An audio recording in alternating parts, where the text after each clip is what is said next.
Part 1. You will hear two friends, Nancy and Fiona, catching up with each other. First, you will have some time to look at questions 1 to 6.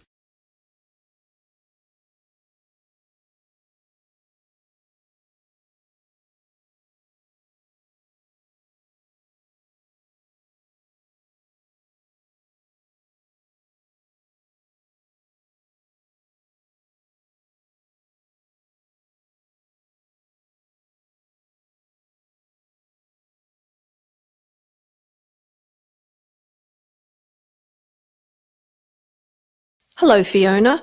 I haven't seen you for ages. Hi, Nancy. It must be 2 years, I think. Has it been that long? It seems like yesterday that we were regularly catching up with each other on Friday mornings at that cafe around the corner from you. Yes, I remember our chats at Cafe Bellissimo over a nice hot coffee and cake. Do you still work part-time or are you busier now? Well, actually, since I saw you last, I've had a baby girl who's with her grandmother at the moment, so I'm free to pay bills and do grocery shopping. What about yourself? What are you up to these days? Well, actually, I've started my own business, so I'm pretty busy. I'd call it full-time work myself, although the hours are very flexible. Wow, that sounds really fascinating. What sort of business is it? Well, we were initially going to open a shop, but we thought it would be easier to sell our product online. And a market stall would have been too hard to manage. We also thought it would be a great idea to sell not just in Perth, but all over Australia as well. So what do you sell? We're selling children's costumes from around the world. Interesting. How did you come up with the idea? As you know, Perth is such a multicultural society. At my children's school, there are so many immigrant children. Many of the families find it difficult to get traditional things from their culture, including clothes for special celebrations. With our extensive business travelling over the years, we have made numerous contacts in many countries. To look at questions 7 to 10.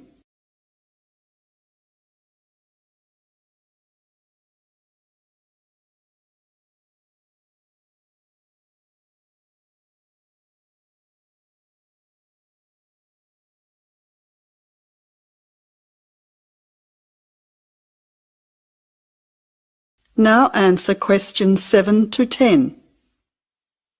So how many countries' costumes do you sell? At the moment, I have a good range of countries. I have access to 10 from Africa and similarly from Asia with 10 nationalities. I have slightly more from the Americas with 13 and more again from Europe with 25. Unfortunately, I only have 6 for the Pacific region, but I'm expanding all the time. When do you find time to run your business? Well, that's the problem at the moment. I have so many things to organise, but I don't have enough time to do everything. Do you see an accountant or do you do your tax yourself? I get all of my receipts and expenses together, but then I go to an accountant who fills in my tax return as it takes me too much time. What about your website? You said that your company's growing all the time. Yes, it's true that my website continually needs to be updated, but it only takes me a short time each week to do it. So that is one area I can manage myself. Do you advertise your business anywhere? Where do your customers come from? It's interesting you should ask. Most of my business is word of mouth, but I do hand out a lot of business cards. I get them done by the local printer, although I must admit that they are rather plain. I need to add a little colour when I get time to redesign them in the future. Well, it's been great catching up with you and finding out all about your business. I'm very interested in looking at your website when I get home. Here's my business card so that you can email me for our next get-together. Don't bother about a babysitter next time. Bring your daughter with you as I'd love to meet her. That sounds like a great idea. See you soon. Goodbye. That is the end of part 1. You now have half a minute to check your answers.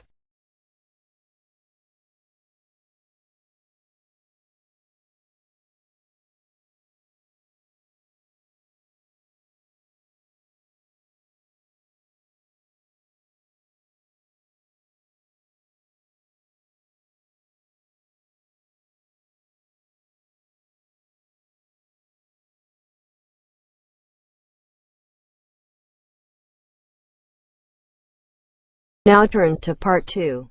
Part 2. The Overseas Students Club is organising a tour of the city to help new students to find their way around. You will hear the tour guide giving them a talk about what will happen the next day and some instructions as to what to do.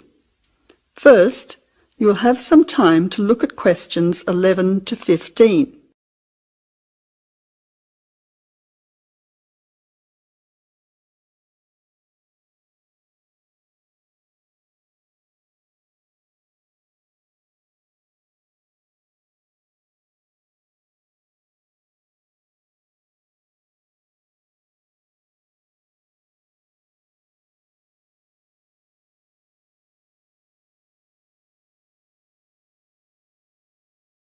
Now listen carefully to the first part of the talk and answer questions 11 to 15. Hello everyone, I'd like to welcome you to our city. I hope that you will have an interesting and valuable experience with us. As you know, we're going on a tour tomorrow to show you some of the sites and the places of interest. So I would like to give you some instructions and some information to prepare you for tomorrow. It is important that we all meet at the same place at the same time. You should all be able to get into the centre of the city by train or bus from your homestay. We want to start our tour at 10 a.m, so you'll have to make sure that you leave home around 9:15 in time to arrive for us to start the tour at 10. If you are late, we will not be able to wait more than a few minutes, so I suggest that you take your mobile phone and have my number just in case. My number is 0482 557369.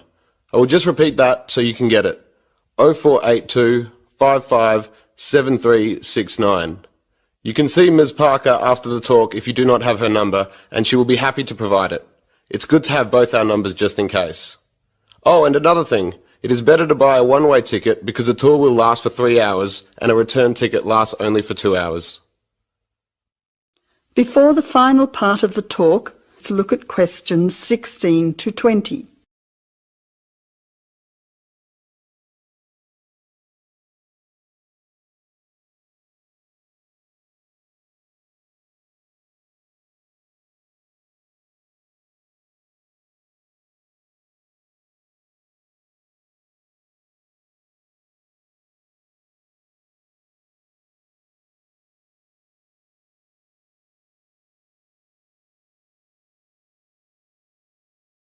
Now answer questions 16 to 20.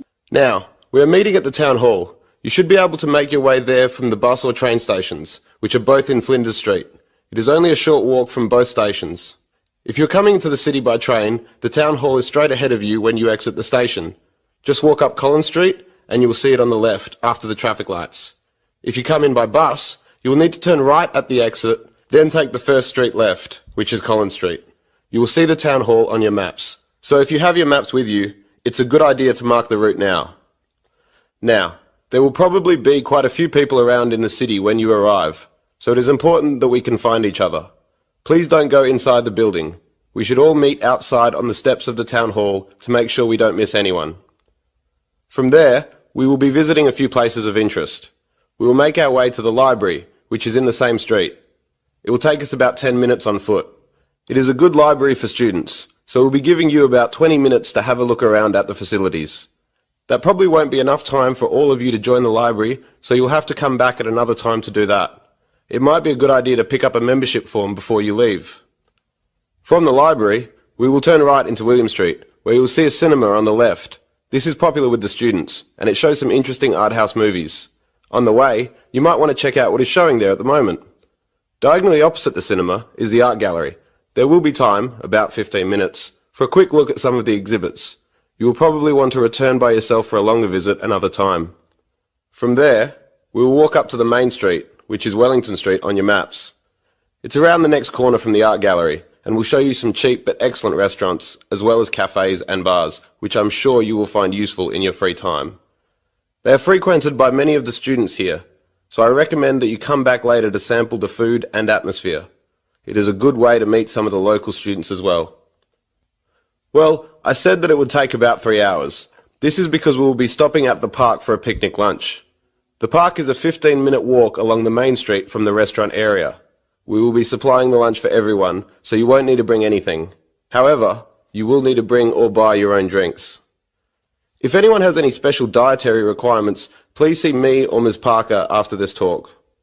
Oh, And please make sure that you wear some comfortable clothes. Sensible walking shoes are advisable, as you will be doing quite a lot of walking. It is also a good idea to bring some sunscreen and a hat, as the sun can be quite strong at this time of the year.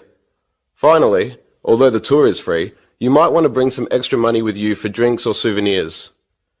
Well, I hope you all enjoy the tour and get to know each other. I'm sure we will have a great day. Now, anyone who needs to see me? That is the end of part 2. You now have half a minute to check your answers.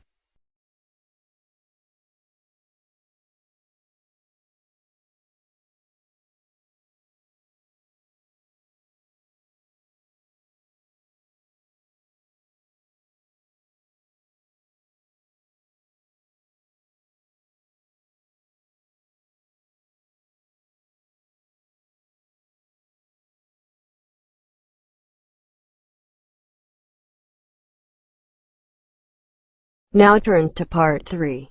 Part 3. You will hear a student, Sandra, talking to a student advisor about her approaching exam. First, you will have half a minute to look at questions 21 to 30.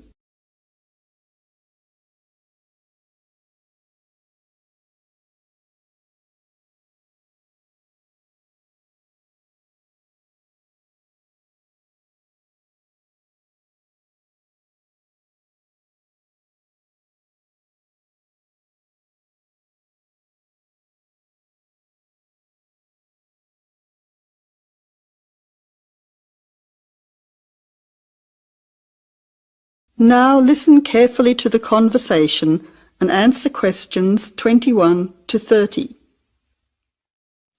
I've got an exam tomorrow and I'm worried about how it will go. Do you have any tips?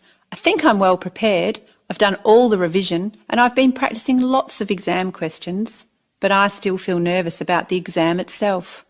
I know what you mean. But if you're well prepared, you should be fine.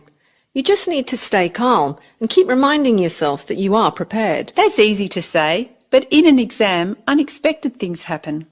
Well, there are a few things that I found helpful. You don't want to run out of energy or feel sleepy during the exam, so make sure you eat something beforehand. Also, it's a good idea to leave home early to allow for any traffic jams or parking problems. You don't want to arrive late, or even worse, miss the exam altogether. That's good advice. But if I get there too early, I might start getting nervous while I'm waiting. That can happen, especially if you start talking to others about the exam. You know how they can start saying things like, there's bound to be a question on such and such, or most people failed this subject last year. I found that this kind of talk can just make you panic. So if you arrive very early, read through your notes while you are waiting. I think you'll find it helps you to stay calm. Okay. What about during the exam? I keep thinking about the things that can go wrong. Well, I think the most important piece of advice would be to read the instructions and questions carefully. Before the final part of the talk, look at questions.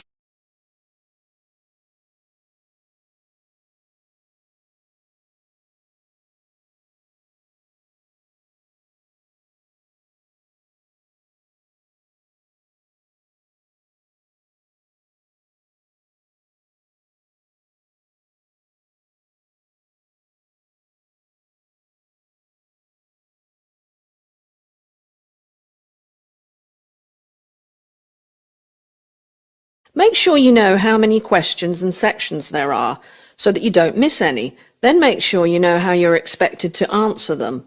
Yeah, it would be terrible to fail because I missed a whole question or section. That's right. Timing is also important. You don't want to miss a question because you run out of time either. Allocate a time for each question and stick to it. And because timing is vital during an exam, I always wear a watch just in case there isn't a clock in the exam room. It helps to keep you on track. Also, if you see that time is running out, briefly answer or just guess the answer to as many of the questions as you can. Yes, especially for multiple choice questions. I could be lucky and select the correct one. True. Even if you don't know the answer, you could still gain valuable marks by guessing. Another important thing is to write the number of words required for an essay question. If your essay is too long or too short, you could lose a lot of marks. You could also waste a lot of time. And I have seen students do badly because they spent too much time on one essay, then didn't have enough time left to complete another one. So look to see how many marks are allocated for each essay and divide your time accordingly. Thanks. Look, this is all terrific advice, but what if I suddenly start to panic or get a memory block in the middle of the exam? Well, you have to think positively. You know you are prepared and you know that you can pass. As soon as you feel yourself starting to get panicky, relax and take slow, deep breaths. You should allow yourself to take a few seconds to stretch your arms, legs, neck and back occasionally too. I found that this helps. It can also be useful if you start to feel physically tired during the exam. Yes, I can see how that could help. I'm feeling more relaxed as we speak. Good. Oh, and one more thing. It's not a good idea to leave the room before the time is up, even if you have finished all the questions. Spelling, grammar and punctuation mistakes can make a difference to your marks. So try to leave some time at the end for checking your answers. I don't think I'll be leaving early somehow. Look, you've been really helpful. I'm very grateful. Not at all. You're welcome. Just remember that you've worked hard on your preparation and you are familiar with the exam. Think positively and stay calm. I'm sure you will do well. Good luck for tomorrow. Thank you very much. That is the end of part 3. You now have half a minute to check your answers.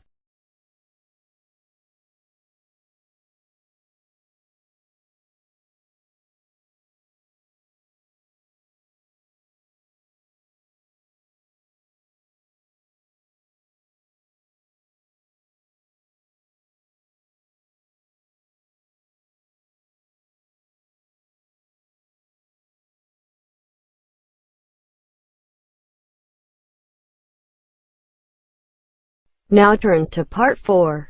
Part 4.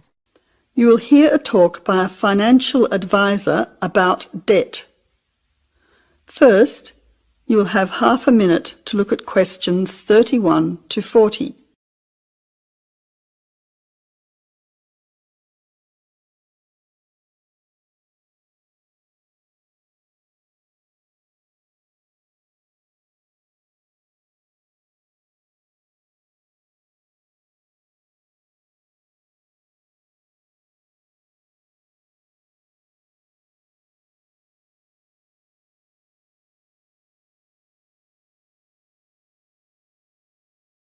Now listen carefully to the talk and answer questions 31 to 40.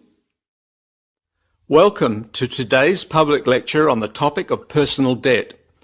I'm Ray Goodman from the Community Debt Centre, and I'd like to present to you today the second part of our 3-lecture series. Today we're going to look at how debt affects our lives. Debt is nothing new. It's found throughout human history and in every society. Many people know what it feels like to be in debt. Those of you who have bought a house will probably have a mortgage. Perhaps you have borrowed money from family or friends or got a loan for a car. Debt can sometimes be a way of juggling financial commitments and of paying in advance for things that you really need. For everyday living, you might not earn enough money from your job to pay for all the things that you need.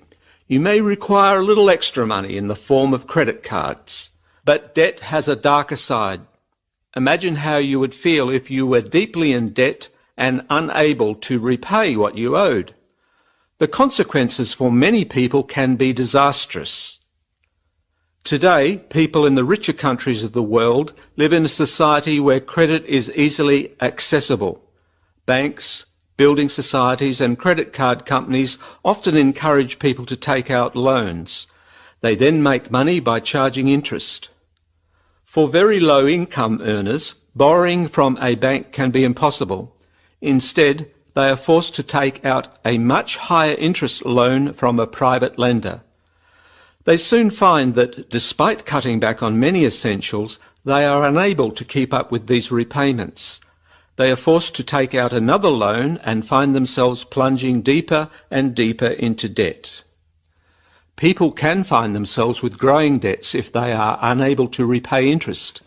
This may be because of a sudden life-changing event, such as a business failure or losing a job. But for many households, debt is a means of survival. Before the final part of the talk, look at questions.